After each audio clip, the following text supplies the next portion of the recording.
Hello, नमस्कार। स्वागत है आप सबका आज 6 दिसंबर 2020 की शाम। और उम्मीद है कि आप सबका दिन आज बहुत अच्छा गया होगा। दो चीज़ों के लिए ये 6 दिसंबर याद है। एक तो पहला है कि भारत रत्न बाबा साहब भीम राव अम्बेडकर जी का आज महापरिनिर्वाण दिवस है। तो आप सबको याद दिलाऊंगा उस महान आत्मा की, महान इंसान की, जिसने भारत के लिए बहुत बहुत सारा कुछ किया। महाराष्ट्र में तो उनको महामानव माना जाता है और बहुत सॉलिड फॉलोइंग है बाबा साहब भीमराव अंबेडकर साहब की। दूसरी चीज जो कि बचपन से ही याद है, 6 दिसंबर मतलब बाबरी मस्जिद 1992। वो भी दो चीजें हैं जो जहन में रह गई हैं 6 दिसंबर से लेकर के। तो कल हमने बात की थी, we were talking about stress और डॉक्टर ब्रूस लिप्टन साहब की जो बातचीत थी उसमें से कुछ चीजें निकल कर आई क्या। तो मैंने आपको बताया था कि हम 4 ऐसे बिहेवियर की बात करेंगे इन शॉर्ट, जो कि हमें बहुत सारी 90% बीमारियों पे हमारा नियंत्रण वापस दे सकती है। विकास जी, स्वागत है आपका।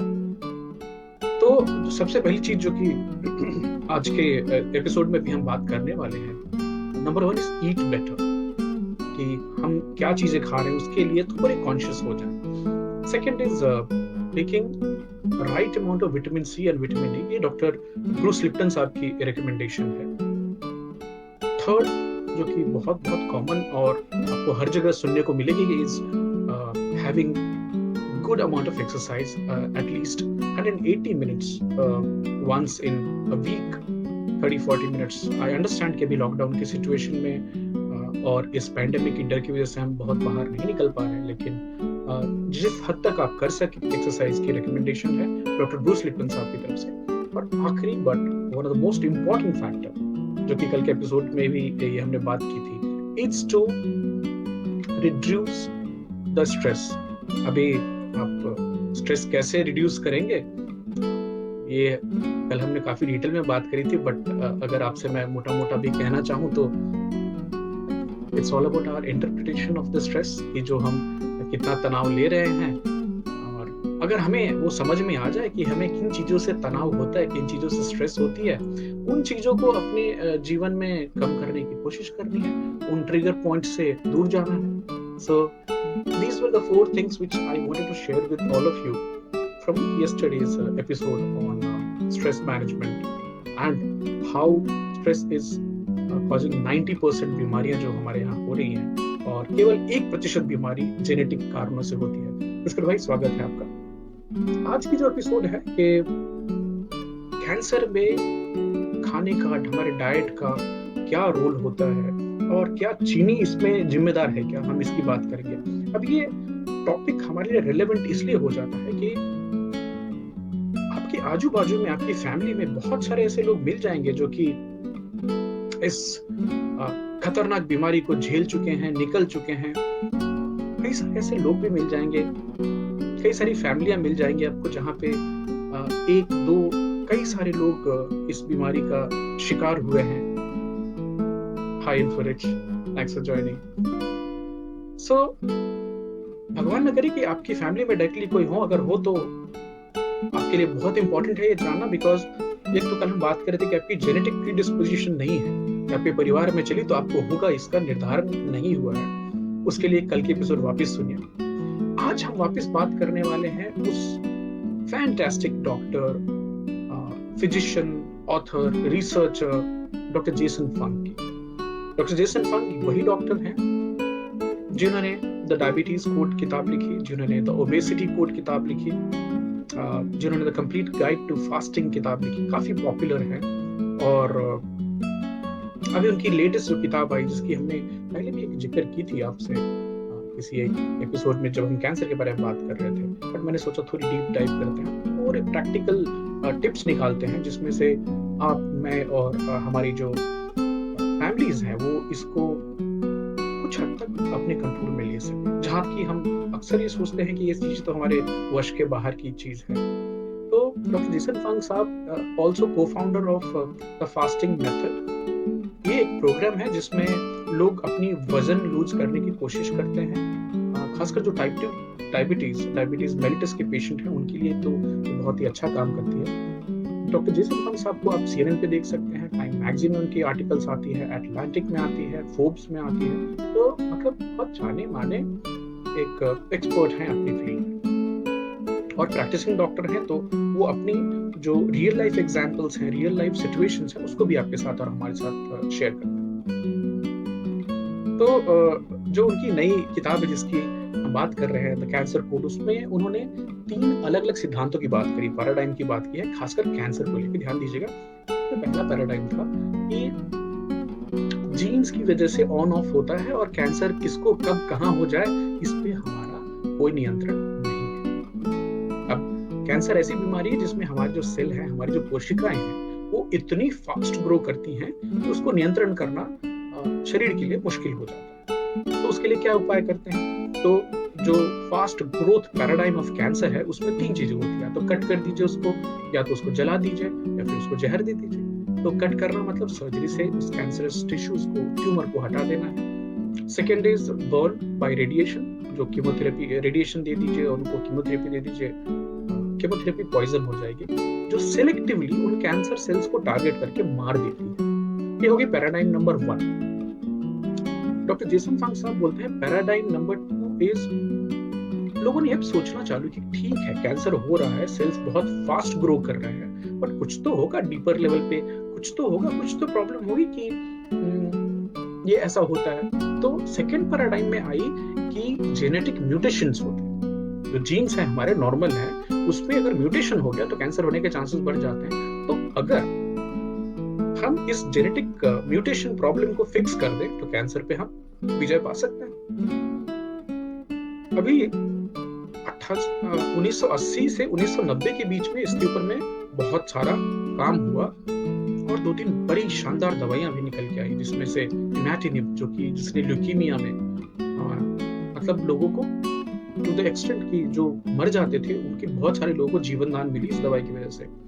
दूसरी है ट्रांस्टुजुमैब, जो कि ब्रेस्ट कैंसर, एक खास HER2 टाइप कैंसर में, तो जिन लोगों में इस खास तरह की जेनेटिक म्यूटेशन थी उसको, उन लोगों को इन दवाइयों से बहुत शानदार फायदा हुआ। तो बड़ी सिंपल सी फिलॉसफी आई कि जो जेनेटिक म्यूटेशन है उनको टारगेट करने वाली अगर हम ऐसी दवाइयां बनाएं तो हम कैंसर पे विजय पा सकते हैं। इसी दौरान अराउंड 2000 में ह्यूमन जीनोम प्रोजेक्ट पूरी हुई और पहली बार इंसानियत को, मानवता को, इतने सारे साइंटिस्ट थे, हम सबको ये पता चला कि इंसान के पूरे शरीर में केवल 20,000 जीन्स ही हैं, जिसकी संख्या पहले सोची जाती थी कि ये तो लाखों में होगी, क्योंकि हम बड़े कॉम्प्लेक्स इंडिविजुअल्स हैं। पहले भी जो हमारे श्रोता हैं उन्होंने सुना होगा मुझे बोलते हुए कि एक धान के पौधे में 40,000 जीन होते हैं, तो हमारे शरीर में एक पौधे से कम जीन होना एक बड़ी आश्चर्यजनक बात थी। इसके पीछे जो थ्योरी अभी निकल के आई है कि हमारी जो जेनेटिक मटेरियल है वो खाली हमारा जीन्स नहीं है, हमारे शरीर में हमारे कोशिकाओं से कई गुना ज्यादा बैक्टीरिया और वायरस रहते हैं और उनके ऊपर भी हमारी जेनेटिक प्रीडिस्पोजिशन डिसाइड होती कि हमारे क्या क्या लक्षण निकलेगी। बहुत सारा काम है हमारे शरीर में, जो कोई डाइजेशन से लेके, न्यूट्रिशन से लेके बहुत सारी चीजें तो बैक्टीरियल और वायरल जीन करती है। इसकी जानकारी 2000 में ली। तो एक और बड़ी इंटरेस्टिंग सी प्रोजेक्ट की शुरुआत हुई थी जिसका नाम था द कैंसर जीनोम एटलस। तो यहाँ पे जो जेनेटिसिस्ट हैं और साइंटिस्ट हैं उन्होंने सोचा कि क्यों ना हम कैंसर में कितने म्यूटेशंस होते हैं उन सबको हम जान लें और उसके हिसाब से फिर दवाई बनाई जाए। तो टोटल 33,000 सैंपल अलग अलग कैंसर के लिए गए और म्यूटेशंस को फिगर आउट करने के लिए। तो खाली ब्रेस्ट कैंसर की एक पेशेंट के 100 से ज्यादा म्यूटेशंस निकले। उसी ब्रेस्ट कैंसर से पीड़ित दूसरे पेशेंट को का जो सैंपल चेक किया गया तो उनमें 100 अलग तरह के म्यूटेशन निकले। तो फिर ये साइंटिस्ट थोड़े परेशान हुए कि is it possible to make 100 different drugs for each individual? तो ये पॉसिबल नहीं है। तो यहीं पे ये जो जेनेटिक म्यूटेशन पैराडाइम जो थी ये थोड़ी फेल हो गई और कैंसर उसी गति से बढ़ता रहा। नई दवाइयां नहीं आ पाई उसके बाद। ज्यादातर अभी जो करंट थॉट प्रोसेस चल रही है, जिसके बारे में द कैंसर कोड में बहुत डिटेल में डॉक्टर जेसन फंग साहब ने लिखा है कि अभी जो कॉन्सेप्ट है that is called the evolutionary and the environmental earn. मतलब हमारी जो विकास का जो इतिहास है और जो हमारे आजू बाजू का जो एनवायरमेंट है, जो हमारा वातावरण है, वो कैंसर पे क्या असर लाता है, बड़ी इंटरेस्टिंग बात है। और इसमें जो आज हम बात करने वाले हैं कि हमारा जो खान पान है, हमारा जो न्यूट्रिशन है, उसका क्या स्पेसिफिक रोल है और क्या हमें चीनी से डरना चाहिए, जो कि हमें इतनी प्यारी है। मतलब आप आजू बाजू देख लें, कोई पैकेट खाने का उठा लें, उसमें आपको चीनी इनवेरिएबली मिल जाएगी।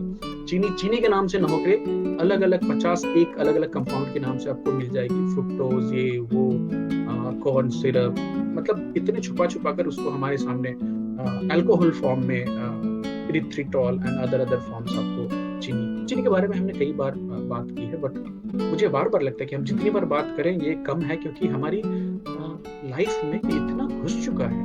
आप अपने खुद के फैमिली में देखें कि per month how many KGs of sugar is consumed direct. उसके अलावा जो अलग अलग खानों में मिल के आ रहे हैं, जो पैकेट वाले फूड में मिल के आ रहे हैं, उसकी तो हम गिनती भी नहीं करते। ना ही हम उसकी गिनती करते हैं जो जूसेस में आते हैं, जो हमारे लस्सी में आते हैं मिल के, तो उनकी तो गिनती नहीं होती। खाली व्हाइट प्लेन रिफाइंड शुगर जो हम खरीदते हैं, उसकी क्वांटिटी अपने घर में चेक कीजिए, आपको इसकी सीवियरिटी का अंदाजा होगा। तो कैंसर जो है वो मानवता के लिए हमेशा नंबर 1 to नंबर 2 किलर हमेशा से रही है। नंबर 1 पे भी हार्ट डिजीज है। नितेश जी, स्वागत है आपका। तो यूनाइटेड स्टेट्स जो कि काफी प्रोग्रेसिव है, काफी हम लोगों से समृद्ध है और बहुत सारे रिसर्च होते हैं वहाँ पे। तो 1981 में जो यूनाइटेड स्टेट्स की कांग्रेस है, जो वहाँ की सबसे बड़ी, जैसे हमारी संसद है वहाँ की कांग्रेस है, तो उन्होंने बोला कि हम अपनी पूरी जो जनता है उसमें हम क्यों ना ये जांच करें, ये जानकारी निकालें कि ये जो हमारी नंबर 1 नंबर 2 जो किलर है कैंसर, ये होती क्यों है हमारे लोगों को, इसके पीछे और इसके ऊपर हमारा कुछ नियंत्रण है क्या। तो एक जो सबसे नंबर 1 फाइंडिंग निकल के आई वो है कि 35% कैंसर जो है वो टोबैको स्मोक की वजह से होते हैं। मैं रिपीट करूंगा, 35% of cancers are attributed to tobacco smoking. तो मतलब स्मोकिंग बंद कीजिए, आपके 35% कैंसर होने के चांसेस कम हो जाते हैं। सेकंड जो बहुत ही इंटरेस्टिंग फाइंडिंग थी वो थी कि number 2 cause of cancer is diet, खाना जो हम भोजन लेते हैं वो। उसके बाद बाकी जितने भी हैं, जिनको आप प्रदूषण बोल दें, पेस्टिसाइड्स बोल दें, ग्लाइफोसेट बोले, एस्बेस्टोसिस बोले, ये सब 1-2% के बीच में ही है। तो 2 प्राइमरी फैक्टर्स हैं, 35% because of the smoking and 30% because of the diet. तो अभी जो पहली हमारी सोच थी कि कैंसर एक ग्रोथ की बीमारी है और उसमें अगर ट्यूमर है उसको, तो उसको आज भी डॉक्टर इसको बोलते हैं, आज भी जेसन फंग साहब बोलते हैं कि अगर बड़ी ट्यूमर है बॉडी में, डिटेक्ट हो गई है, तो आज भी सबसे बेस्ट ऑप्शन है उसको हम या तो कट करें, या तो बर्न करें, या तो हम उसको केमोथेरेपी, सेलेक्टिव पॉइजनिंग देकर के खत्म करें। ये बात ये नहीं हो रही कि कैंसर की इलाज रोक देनी है ना, बट यहाँ पे सोच थोड़ी और डीपर जा रही है कि ये कैंसर डेवलप पहली हुई क्यों, और क्या हम इसके कुछ ऐसे कंडीशंस में चेंज ला सकते हैं कि जिससे एक तो पहले मालूम करें कि ये क्रिएट क्यों हुई, और क्या हम एक ऐसी हेल्दी इम्यून सिस्टम बना सकें जिसमें एक ऐसी हेल्दी सॉइल बना सकें जो कि कैंसर की ग्रोथ को ना होने दे। तो हमारे अंदर की जो एनवायरनमेंट है हमारे शरीर के अंदर, क्या हम उसको किसी तरह से रीजनरेट कर सकते हैं। ये इस तरह से है जैसे हमारे कुछ किसान भाई हैं जो कि ऑर्गेनिक फार्मिंग करते हैं, तो उनकी फोकस होती है जमीन की उर्वरता को मेंटेन करने के ऊपर। तो वो पेस्टिसाइड्स का इस्तेमाल नहीं करते हैं, केमिकल फर्टिलाइजर्स यूज नहीं करते हैं, हर्बिसाइड्स यूज नहीं करते हैं। उसी तरफ दूसरी तरफ देख लें, जो इंडस्ट्रियल फार्मिंग होती है उसमें केमिकल्स का इस्तेमाल होता है, केमिकल फर्टिलाइजर्स होते हैं, पेस्टिसाइड्स होते हैं, एंटीबायोटिक्स होते हैं। जो ग्लाइफोसेट जो है, जो हर्बिसाइड जिसको आप बोले, तो एक तरह का बहुत स्ट्रॉन्ग एंटीबायोटिक भी है। और ये सब ये कहकर किया जाता है कि इन चीजों के इस्तेमाल से जो पौधे हैं वो स्वस्थ होंगे, तो फसल जो है हमारी वो अच्छी होगी। अभी जिस दवा का छिड़काव करने के समय किसान को मास्क लगाना अनिवार्य होता है, एक अभी जो हमारे पीपीई किट जो होते हैं ना, वैसा ही किट पहन के यूएसए में और यूके में लोग किसान जो है छिड़काव करते हैं। हमारे यहाँ तो जानकारी के अभाव में जो हमारे लेबरर्स हैं उनको खाली इतना एक सुझाव दिया जाता था कि आप जब छिड़काव कर रहे हैं तो हवा की जो बहाव है वो आपकी तरफ। कई बार ये भी हो गया, कई लोग बेहोश होकर, अगर पापा सुन रहे होंगे तो बताएंगे कि कई लोग इंसेक्टिसाइड्स का छिड़काव करते करते, पेस्टिसाइड का छिड़काव करते करते खुद ही बेहोश हो जाते। तो हमारे यहाँ तो कोई मास्क की ऐसे प्रथा नहीं थी। तो डॉक्टर जेसन फंग साहब बोलते हैं कि आप उन चीजों को अपने खाने पे क्यों डालेंगे जिनका आपके ऊपर में इतना खराब असर है कि आपको वो प्रोटेक्टिव इक्विपमेंट पहन के उसकी यूज करनी है। तो एक जो बड़ी स्ट्रॉन्ग सी फिलॉसफी जिसके बारे में बार बार बात करते हैं वो है The seed and the soil analogy। कि देखिए इसके बारे में अब ये जो जमीन और बीज का जो संबंध इसके बारे में बहुत लिखा गया है, खासकर कैंसर से रिलेटेड के 70-80 साल पहले लिखा गया था, लेकिन उस समय चल रही थी वो कि कैंसर जो है वो अनकंट्रोल ग्रोथ है, उसको अगर कंट्रोल कर लिया जाए तो इस पे विजय पाई जा सकती है। तो ये कहीं दब गई बात। जेसन फंग साहब बोलते हैं कि जो बीज है, जो सीड है, उनमें एक इनहेरेंट कैपेबिलिटी है ग्रो करने की, बशर्ते उसको एक सही इन्वायरमेंट, एक सही टेम्परेचर, ह्यूमिडिटी और मिट्टी मिले। तो अगर आपने किसी बीज को एक सही इन्वायरमेंट दे दिया तो वो ग्रो करेगा। यही एनालॉजी कैंसर में भी इस्तेमाल करते हैं कि हमारे शरीर की हर कोशिका में कैंसरस बनने की एबिलिटी है। ये बताती है evolutionary and environmental paradigm of cancer. But वो ग्रोथ तभी करेगा जब भी आप उसको एक एडिक्वेट इन्वायरमेंट दें। और वो एडिक्वेट इन्वायरमेंट क्या है, खासकर कैंसर के लिए, वो हम आज बात करेंगे।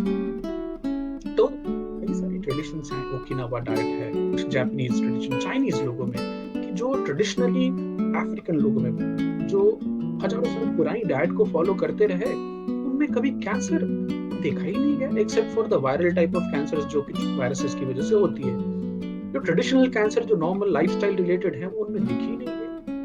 तो डेनिस बर्किट नाम के एक डॉक्टर हैं जिन्होंने अफ्रीका में जाके काफी रिसर्च किया, तो उन्होंने देखा कि अफ्रीका की कई सारी प्रजातियों में, ह्यूमंस में, जो कि ट्रेडिशनल डाइट खा रहे थे, उनमें वो कैंसर तो दिख ही नहीं रहे थे जो कि यूएसए और यूके में बड़ी कॉमन कैंसर थे, लाइक कोलोन कैंसर, पेट का कैंसर होना।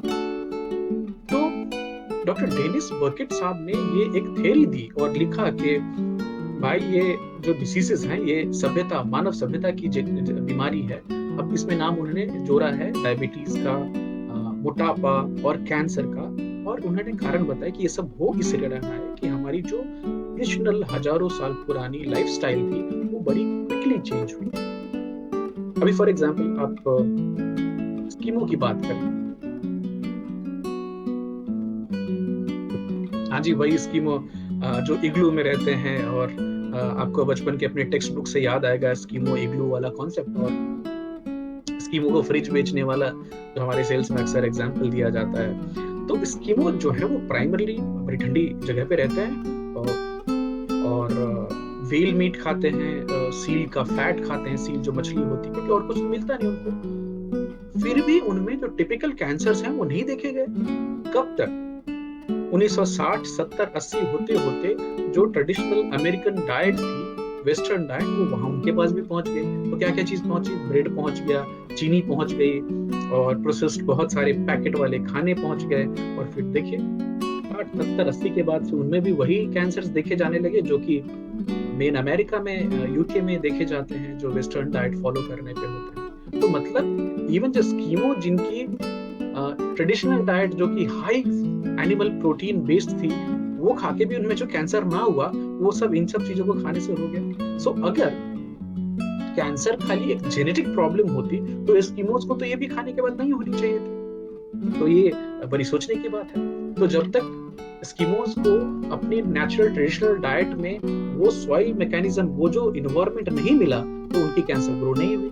जैसे ही वो इन्वायरमेंट और सॉइल मैकेनिज्म चेंज हुआ, आपने ऐसे डाइट खाने चालू किए जिसमें बहुत सारा प्रोसेस्ड फूड है, बहुत सारी चीनी है, कैंसर आई। तो जहां अफ्रीकन और एस्किमोज में बहुत लो रेट ऑफ कैंसर देखी गई थी, वो अभी because of the diet change it is very high rate of cancer. क्यों इंक्रीज क्या हुआ? स्मोकिंग बढ़ गई कल्चरली, चीनी का मतलब जो प्रयोग बिल्कुल ही नहीं था वो बढ़ गया, ब्रेड खाने लगे। और जैसे हम पहले भी बता चुके हैं कि अगर आप 2 स्लाइस ब्रेड खाएं तो उसमें जो आपकी बॉडी में शुगर और इंसुलिन की जो स्पाइक होगी, that will be more higher than just taking 2 tablespoon of sugar. तो 2 चम्मच चीनी आप खा ले वो ज्यादा अच्छा है, बशर्ते आप 2 स्लाइस व्हाइट ब्रेड के खाएं। तो processed food, smoking, sugar, bread, इन सब चीजों के यूज जब भी ट्रेडिशनल डाइट खाने वाले लोग अफ्रीकन और एस्किमोज करने लग गए तो उनकी भी कैंसर की रेट इंक्रीज हो गई। So from being immune to cancer they are also now having very high rates of cancer. आप बहुत सोचने की बात है। एक और चीज इंटरेस्टिंग बताना चाहते हैं जो डॉक्टर जेसन फंग की किताब में लिखा है कि जापानीज जो औरतें हैं वो जापान में रहे तो उनकी जो कैंसर, ब्रेस्ट कैंसर होने की रेट है, वही जापानीज विमेन अगर माइग्रेट करके यूएसए चली जाएं तो उनके कैंसर की रेट 2 से 3 गुने बढ़ जाते हैं। तो अभी ये बताइए फिर से वापस, बीज है अंदर में लेकिन सही जमीन मिली तो कैंसर ग्रो हो गया। This is the new paradigm of cancer which is called evolutionary and environmental paradigm of. एक और चीज जो किताब में जिक्र है कि पोलैंड की औरतें, पोलिश वुमेन, जो कि नॉर्मली साल में 15 किलो सौरक्रॉट खाती है। सौरक्रॉट क्या होता है? एक किमची जैसे आपने कोरियन्स खाते हैं ना, वैसे ही बंदा गोभी जो होती है तो उसको अगर आप फर्मेंट करें तो एक बड़ी इंटरेस्टिंग प्रोबायोटिक खाना बनता है। हमारे यहाँ जैसे जिन लोगों को मूली का अचार याद होगा तो वो फर्मेंट होने के बाद उसमें प्रोबायोटिक प्रॉपर्टीज बहुत होती हैं, और एक तो वो फर्मेंट हुआ प्रोबायोटिक बना इसलिए कैंसर से प्रोटेक्शन देता है, दूसरा कैबेज में बहुत सारे फाइटोन्यूट्रिएंट होते हैं। तो ट्रेडिशनली पोलिश औरतें 15 किलो साल में, मतलब महीने में 1 किलो से ज्यादा सौरक्रॉट खाती थी। तो उनमें जो कैंसर, ब्रेस्ट कैंसर की रेट थी वो बहुत बहुत कम थी, और जैसे वो माइग्रेट होके यूएसए जाती हैं तो वहां का खाना खाने लगती हैं और सौरक्रॉट खाना कम हो जाता है। फिर उनमें जो कैंसर, ब्रेस्ट कैंसर के रेट हैं वो बिल्कुल वही मिलते हैं जो कि एक टिपिकल अमेरिकन औरत में देखने को मिलेंगे। और ये बड़ी इंटरेस्टिंग और मतलब सरप्राइजिंग बात है। तो जहां तक की दवाइयां हैं, जो कि सबसे इफेक्टिव दवाइयां होंगी, अगर वो 10 से 20% किसी चीज की कंडीशन में सुधार करें तो उसको काफी स्टैटिस्टिकली सिग्निफिकेंट बोला जाएगा कि सांख्यिकी के हिसाब से ये अच्छी दवाई काम कर रही है। वहीं लाइफस्टाइल चेंज में, जिसमें कि प्रोसेस्ड खानों को कम करना है, चीनी कम करना है, इससे 200 से 300 गुना नहीं, 200 से 300%, 2 से 3 गुना डिफरेंस देखा जाता है स्टडीज में। फिर भी आप देखेंगे ऑल अक्रॉस द कल्चर्स दवाई पे, ट्रीटमेंट पे ज्यादा फोकस होता है rather than looking at the soil, कि हमारा शरीर में हम कौन सा मीडियम लेके चल रहे हैं कि हम कैंसर के आराम से बढ़ने की स्थिति पैदा कर रहे हैं कि हम अपने आप को कैंसर से बचाने की कोशिश कर रहे हैं। तो ये बड़ी सोचने की बात है। तो अभी आप सबके दिमाग में चल रहा होगा कि ये जो कैंसर है इसके लिए फेवरेबल एनवायरनमेंट क्या है कैंसर ग्रोथ के लिए।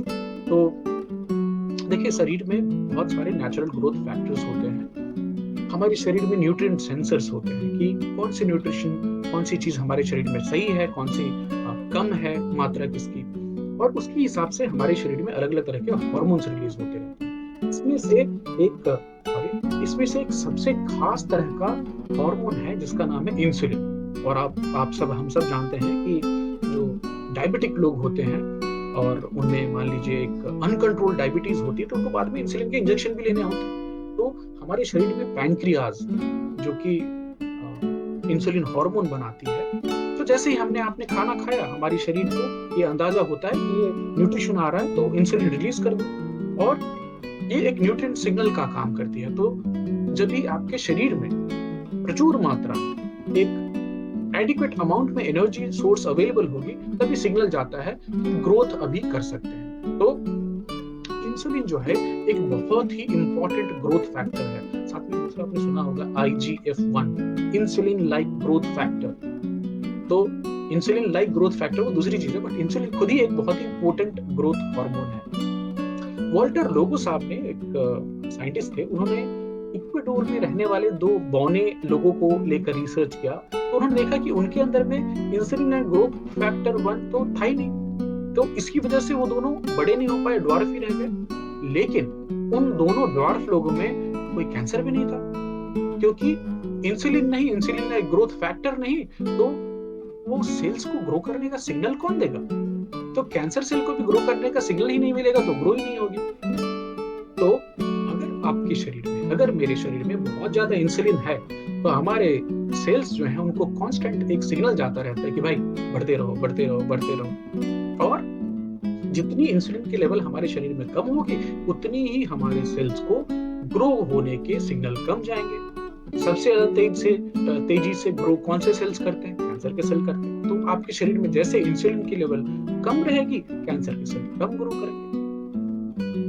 तो अगर अल्ट्रा प्रोसेस्ड फूड हम अपने खाने से दूर करें, अगर हम चीनी अपने खाने से दूर करें, तो ये जो इंसुलिन की स्पाइक होती है हमारे शरीर में कि आपने चीनी वाली बहुत मीठी चीज खाई, हाई कार्ब वाली चीज खाई, तो इंसुलिन पूरी ऐसे बढ़ी। ऊपर से एक और चीज हम करते हैं कि एक तो बहुत सारा खाया और बहुत बार खाया, तो एक ब्रेकफास्ट में खाया, फिर लंच में खाया, फिर डिनर खाया, बीच में कुछ और खा लिया, कुछ स्नैकिंग हो गई। अब ये जो है 2 चीजें हो रही, एक तो आपकी हाई कार्ब की वजह से ज्यादा इंसुलिन रिलीज हो रहा है और ज्यादा बार रिलीज हो रहा है। तो इस सिचुएशन को हम बोलते हैं हाइपर इंसुलिनिमिया, इंसुलिन नेमिया, मतलब जरूरत से ज्यादा शरीर में इंसुलिन की मौजूदगी हो।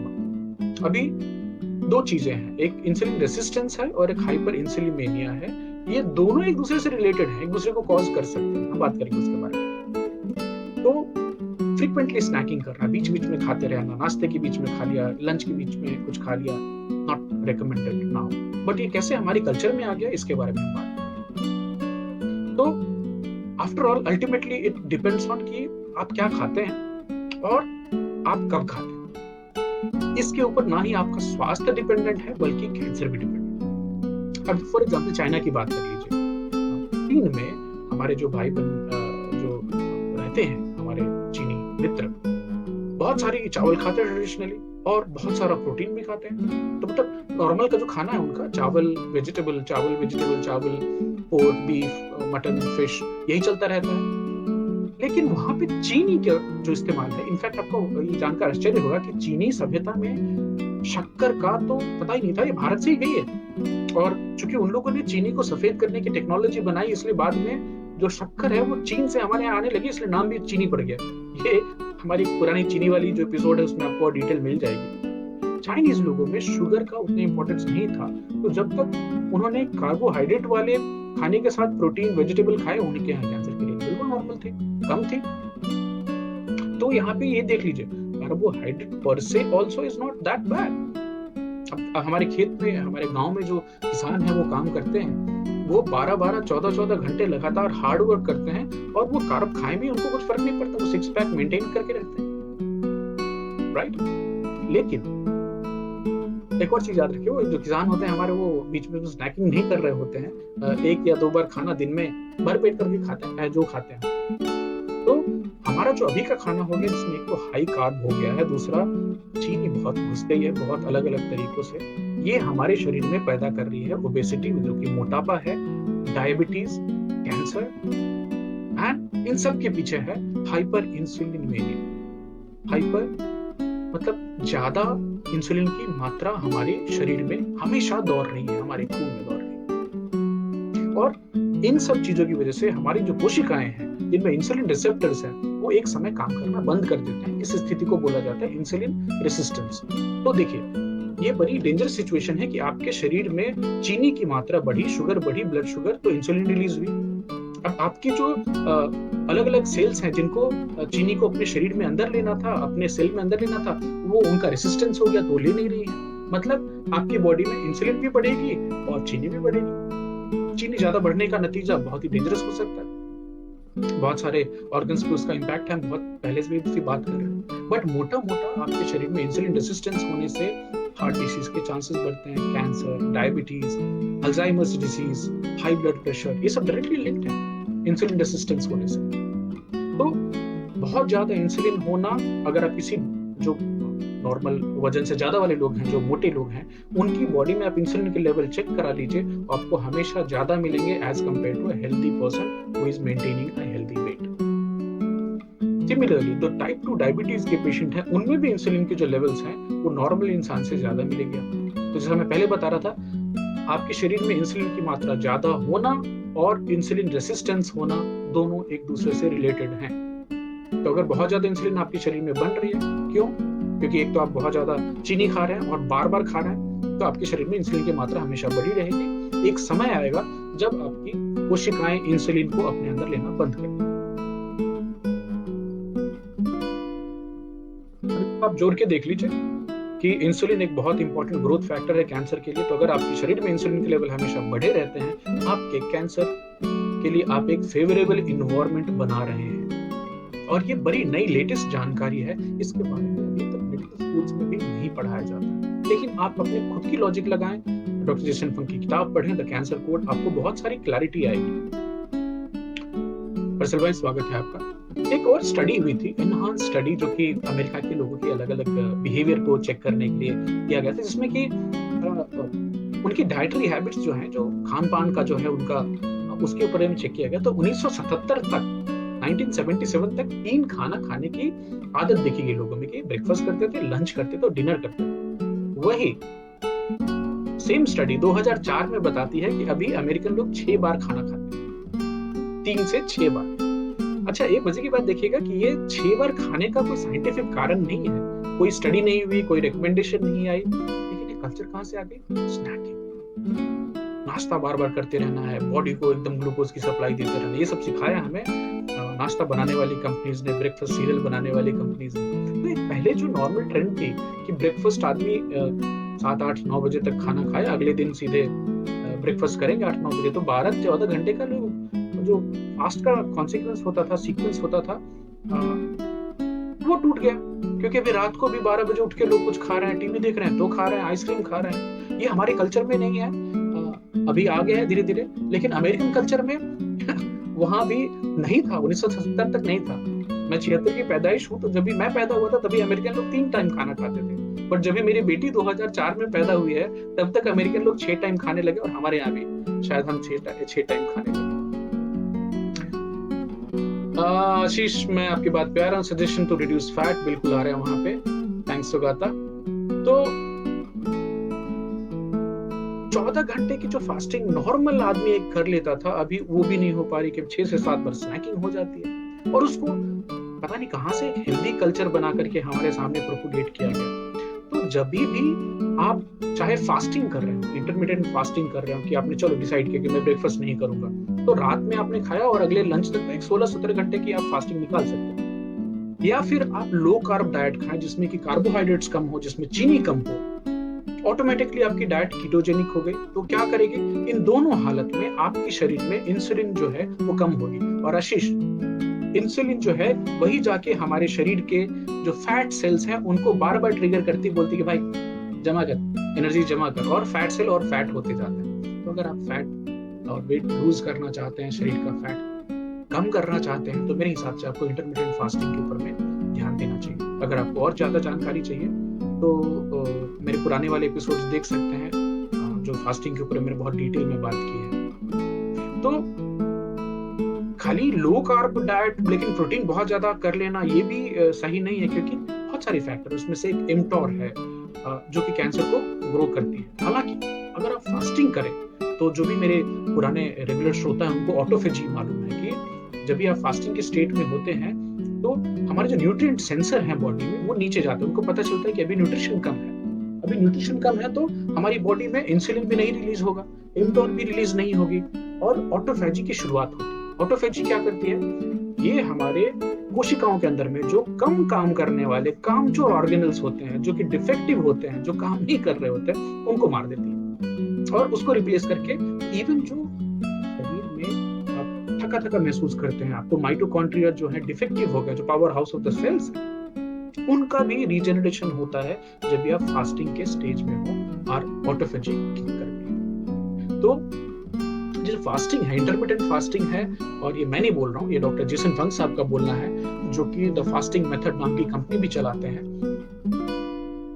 बोलना है कि ये आपकी बॉडी जो है ये ट्राई कर रही है अपने घर की सफाई करने की। हम अक्सर सैटरडे संडे को घर की सफाई करते हैं, इसी तरह जब फास्टिंग आप कर रहे हो तो आपकी बॉडी आपके घर की सफाई कर रही है। इस दौरान बॉडी रिज्यूविनेट होती है, एक नई ऊर्जा आती है, रिसाइकलिंग होती है अंदर में, और बहुत सारे जो कम काम करने वाले आलसी जो हमारे सेल्स होते हैं, जो कोशिकाओं के अंदर में जो ऑर्गेनल्स होते हैं, उनको मार देती है।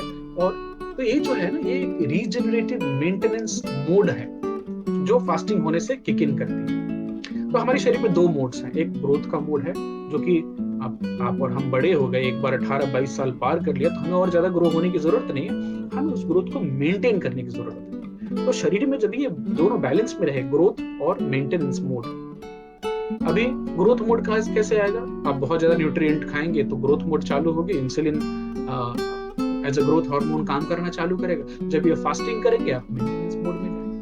तो आप अपने बॉडी को मेंटेनेंस मोड में जाने का मौका दे रहे हैं क्या, ये कभी सोच के देखिए। तो जैसे मैं पहले बता रहा था कि ग्रोथ होना, सेल का बढ़ना, ये सब बच्चों के लिए, यंग लोगों के लिए ठीक है, बट अभी हमारी आपकी उम्र में हमारे सेल लगातार बढ़ते रहे, हम और ज्यादा मोटे होते रहे और ज्यादा ग्रो होते रहे, अच्छा नहीं। ये इस तरह है कि अगर आपने कोई स्पोर्ट्स कार खरीदी और उसको लगातार आप दोहराए ही जा रहे हैं लगातार, तो एक दिन तो फ्यूल खत्म हो जाएगी और आपको पिट स्टॉप लेना पड़ेगा। तो फास्टिंग जो है वो पिट स्टॉप है, जहाँ पे आप रुकते हैं और योर बॉडी गेट्स रिजुविनेट होता है, रिपेयर होता है, रिचार्ज होता है, रीसेट होता है, टायर चेंज हो गई, बैटरी चार्ज हो गई, ये सब तो बहुत सारी चीजें होती है फास्टिंग के दौरान। तो हमें ये देखना है, अगर कैंसर जैसी बीमारी से आपको और मुझे बचना है, तो balance between the growth and the maintenance.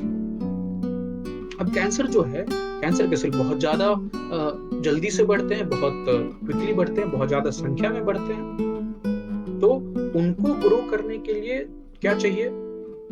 Highly processed food और बहुत सारा चीनी चाहिए। अब कीमोथेरेपी की अगर बात करें, कीमोथेरेपी जिन लोगों ने ली है और साथ में फास्टिंग की है, उनको कीमोथेरेपी का बहुत कमाल फायदा महसूस हुआ है। इसके पीछे थोड़ी सी डिटेल आपको बताना चाहूंगा कि कीमोथेरेपी जो है वो सबसे ज्यादा तेजी से ग्रो होने वाले सेल को टारगेट करती है। तो यहाँ टारगेट है कैंसरस सेल, लेकिन शरीर में आपके और मेरे 2-3 सेल ऐसे हैं जो बहुत तेजी से ग्रो करते हैं, जैसे हमारे पेट की जो सेल हैं, जीआई ट्रैक्ट, एंड जो हमारे हेयर फॉलिकल्स हैं वो बहुत जल्दी ग्रो करते हैं, हमारी नाखून बहुत जल्दी ग्रो करती है। तो कीमोथेरेपी के साइड इफेक्ट में लोगों के बाल झड़ जाते हैं, लोगों को नौसिया, वॉमिटिंग होती है, पेट खराब होता है क्योंकि जीआई ट्रैक्ट के सेल मर रहे हैं, और साथ के साथ नाखून भी गिरते हैं। लेकिन कीमोथेरेपी लेने वाले लोगों ने अगर फास्टिंग के स्टेज में जाके कीमोथेरेपी ली, मतलब आपने पहले से फास्टिंग कर ली है, आपके शरीर में जो न्यूट्रिएंट सेंसर्स हैं उन्होंने ऑलरेडी ये सिग्नल अपने हेयर फॉलिकल्स को, हमारे पेट को दे दिया है कि अभी ग्रोथ की जरूरत नहीं, एनर्जी का लेवल कम है, और उस समय में कीमोथेरेपी लिया, मतलब अभी आपकी बाल के सेल्स कम ग्रो हो रहे हैं, जीआई ट्रैक्ट के सेल कम ग्रो हो रहे हैं, तो सबसे ज्यादा जो कीमोथेरेपी असर करेगी, direct impact is going to be on the cancerous cell. तो कीमोथेरेपी के जो साइड इफेक्ट हैं वो फास्टिंग करने से बहुत बहुत कम हो जाते हैं, ये रिसर्च प्रूवन है। डॉक्टर सिद्धार्थ मुखर्जी जिन्होंने एक बहुत शानदार किताब लिखी, आप इसको आपको अंदाजा होगा उसका, द एम्परर ऑफ मैलेडीज, ऑल मैलेडीज करके, 2006-07 में, नहीं 12-13 के आसपास आई थी ये। इनफैक्ट ये पूरी एक एनसाइक्लोपीडिया है कैंसर के ऊपर में। तो डॉक्टर सिद्धार्थ मुखर्जी साहब ने एक बातचीत के दौरान में एक दूसरे डॉक्टर मार्क हाइमन साहब है, उनको बोला कि मार्क, मुझे पता चल गया है कैंसर के पीछे सबसे बड़ा कारण क्या है। तो उन्होंने बोला क्या है? बोले ये चीनी है। उन्होंने बताया कि अभी के जो एनिमल मॉडल्स होते हैं, एनिमल मॉडल्स हम कैसे बताएं आपको, कि कोई भी दवाई जो कि इंसानों में आए, उसके पहले उसको जानवरों के ऊपर में टेस्ट किया जाता है। एनी मेडिसिन जो ट्रायल्स होते हैं, क्लिनिकल ट्रायल होते हैं, वो एनिमल मॉडल में और नॉर्मली चूहों के ऊपर में टेस्ट किया जाता है, और जो छोटे जानवर हैं उनके ऊपर में क्लिनिकल ट्रायल्स किए जाते हैं। तो उन्होंने, डॉक्टर सिद्धार्थ मुखर्जी ने बोला कि ketogenic diet, low carb high fat वाला डाइट खा करके चूहों के अंदर में पैनक्रियाटिक कैंसर कम हो रही है, मेलानोमा कम हो रही है, मेलानोमा जो स्किन की कैंसर होती है, स्टेज 4 कैंसर जो कि किसी दवाई को रिस्पॉन्ड नहीं करती है, वो भी उसमें सुधार हो रहा है। तो वो इतने एक्साइटेड हुए हैं इन बात को लेकर, इस बात को, कि अभी एनिमल मॉडल्स पे भी ट्राई किया जाने लगा है कि अगर जो कैंसर के अलग अलग स्टेजेस हैं उनमें कीटोजेनिक डाइट दी जाए, चीनी हटाया जाए, तो उसके क्या असर होते हैं। अब उसका नतीजा आते आते टाइम लगेगा। हालांकि अभी चलिए स्वागत है आपका। आशीष लिख रहे हैं sells me to reduce fat. Okay, मंगल करना चाहिए। मंगल सप्ताह में एक बार आप पूरे दिन फास्टिंग कर पाए, अच्छी बात है, बट इंटरमिटेंट फास्टिंग की शुरुआत करें आप ब्रेकफास्ट अवॉइड करने से। अभिषेक जी स्वागत है आपका। डॉक्टर ल्यू कैंटली हैं जिन्होंने एक खत्म करने की कोशिश करूंगा। ल्यू कैंटली साहब ने PI3 के पाथवे एक रिसर्च करके बताई और इसमें डायरेक्ट कोरिलेशन है इंसुलिन ग्रोथ और कैंसर का। ये कैसे इंसुलिन ग्रोथ को इंपैक्ट करती है और कैंसर। तो इंसुलिन जो है वो एक प्रो कैंसर काम करती है, मतलब प्रो कैंसर एजेंट के जैसे काम करती है। तो डॉक्टर ल्यू कैंटली साहब ने, जिन्होंने जिंदगी भर अपनी लगा दी है और अभी भी खाली कैंसर की रिसर्च करते हैं, उनका काम ही वही है, वो बोलते हैं मुझे चीनी से बहुत डर लगता है। अभी अगर हमारे खाने में चीनी कम हो और हम कीटोजेनिक डाइट खाएं जिसमें कार्बोहाइड्रेट्स कम हो और फैट अच्छी गुड क्वालिटी फैट जैसे घी अच्छी फैट है, तो या तो हम ये कर लें या फिर हम PI3 के इनहिबिटर आने का इंतजार करें कि कोई दवाई की कंपनी उसको बनाएगी, तो उसके बाद हम उसको खाकर अपने आप को सुरक्षित कर पाएंगे। लेकिन उससे अच्छा तो ये होगा कि हम अपनी डाइट में चीनी कम कर लें, कार्ब्स थोड़े कम कर लें और अच्छी क्वालिटी का फैट खाएं। तो एक रेडिएशन ऑन्कोलॉजिस्ट हैं जिन्होंने डॉक्टर जेसन फन से बात करते हुए बताया कि बताइए ना, जो लोग कैंसर की पेशेंट्स के लिए कीमोथेरेपी ले रहे होते हैं उनको हम सजेस्ट करते हैं कि आप आइसक्रीम खाओ, दूध दही खाओ, अपनी वेट बढ़ा के रखो।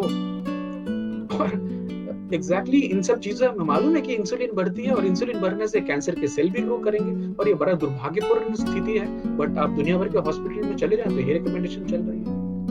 तो मुझे अगर इन सिचुएशंस में जाने से बचना है तो जेसन फन साहब की किताब द कैंसर कोड के हिसाब से जो सजेशंस दी गई हैं, एक नॉर्मल वेट मेंटेन करना बहुत बहुत इंपॉर्टेंट है। तो अगर आप ओबीस हैं, आपका टारगेट नंबर 1 होना चाहिए कि आप एक हेल्दी वेट रेंज में आए। इसके लिए कीटोजेनिक डाइट।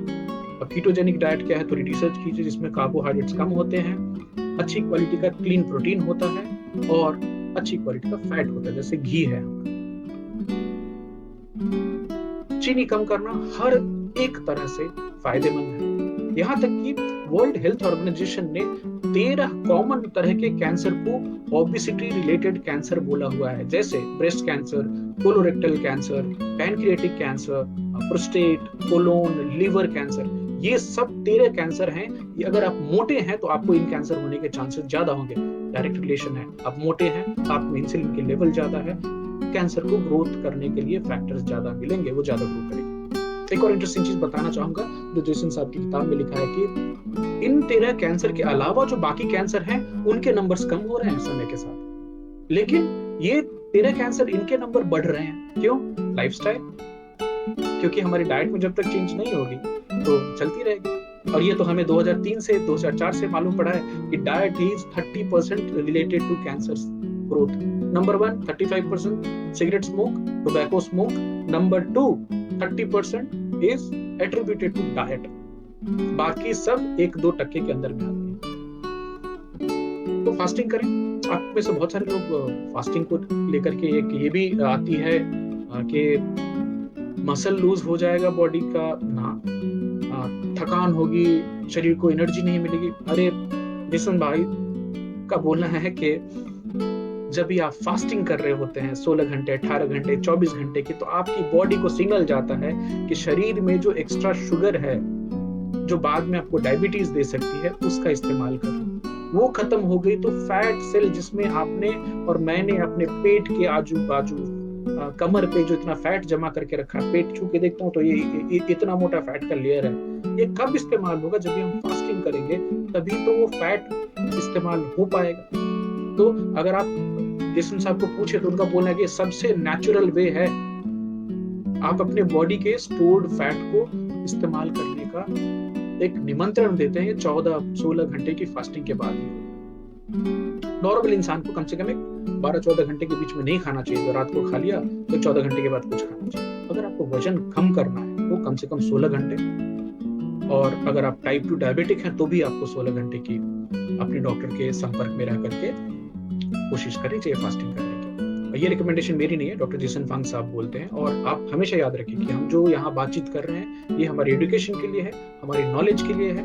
ये मेरी कोई पर्सनल रिकमेंडेशन नहीं है। हालांकि बहुत सारी चीजें मैं खुद से करता हूँ, बट मैं आपको करने की सलाह नहीं दूंगा, क्योंकि आप अपने शरीर को ज्यादा अच्छी तरह समझते हैं। आप अपनी जानकारी और निकालें। तो जैसे आप शरीर में बहुत ज्यादा शुगर की लेवल बढ़ी हुई है और आपने फास्ट की, बॉडी की शुगर लेवल कम हो जाए। तो फास्टिंग 16 घंटे करें, 24 घंटे करें, सप्ताह में 2 दिन करें फुल फास्टिंग। ये ख्याल रखें कि फास्टिंग ब्रेक होने के बाद वापस एकदम तली हुई और चीनी वाली चीजें दबा कर ना खा लें। तो डॉक्टर जेसन फंग साहब बोलते हैं कि ये जो इंटरवेंशन है, ये जो इलाज है, ये फ्री है और ये बिल्कुल नेचुरल है, और इससे किसी को फायदा नहीं हो रहा है कि किसी आप फास्टिंग करें तो कोई दूसरी कंपनी इसके बदले में पैसे बना रही हो, जो कि बाकी अलग दूसरे इलाज में होता है। चौथी बात कि ये हजारों साल पुरानी विधि है, जो कि अलग अलग कल्चर्स में इसका हम इस्तेमाल कर रहे हैं। हमारे यहाँ एकादशी व्रत तप क्या क्या होता है। क्रिश्चियन भाई बंधु लेंट करते हैं, हमारे जो मुसलमान भाई हैं वो कल्चरली रमजान करते हैं, 30-30 दिन की फास्टिंग करते हैं। तो हर कल्चर में फास्टिंग की इंपॉर्टेंस है। कैंसर कोड को पढ़िए, डायबिटीज कोड को पढ़िए, ओबेसिटी कोड को पढ़िए। इन सब के पीछे में एक कॉमन कनेक्शन जो डॉक्टर जेसन फंग साहब निकाल के लेके आ रहे हैं कि आपके शरीर में इंसुलिन की लेवल ज्यादा होना, हाइपर इंसुलिनमेनिया और इंसुलिन रेजिस्टेंस, ये ना केवल आपको ओबेसिटी, मोटापा, diabetes, hypertension, heart disease, cancer, Alzheimer's, इन सब के पीछे नहीं। तो अपनी जानकारी बढ़ाइए, अपने फैमिली के लोगों से भी शेयर कीजिए चीनी का इस्तेमाल करके। इस जानकारी के साथ उम्मीद करता हूं कि आप लोगों को कुछ नई चीज आज सुनने को मिली होगी। अपने दोस्तों में इसको शेयर कीजिए। आप पॉडकास्ट सुन सकते हैं, यूट्यूब पे वीडियो देख सकते हैं, मैं लिंक डालता रहूंगा। अगले सप्ताह फिर मिलते हैं, तब तक के लिए अपना ख्याल रखिए। Bye bye, take care.